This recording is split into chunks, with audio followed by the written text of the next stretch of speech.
sa kanyang gawa. Sa ilalim ng putik nagtatago ang kasamaan. Pero ang katotohanan hindi maitatago magpakailanman. Yo! Magpakailanman.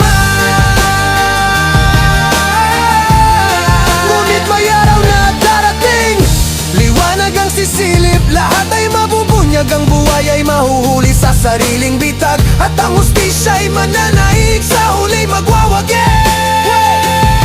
Buhaya, gutom sa pera, ngayon ay nahuli, wala nang takas sa parusa. Ang katotohanan, liwanag na sumisikat, at ang bayan ay magiging malaya sa kanyang pamamahala.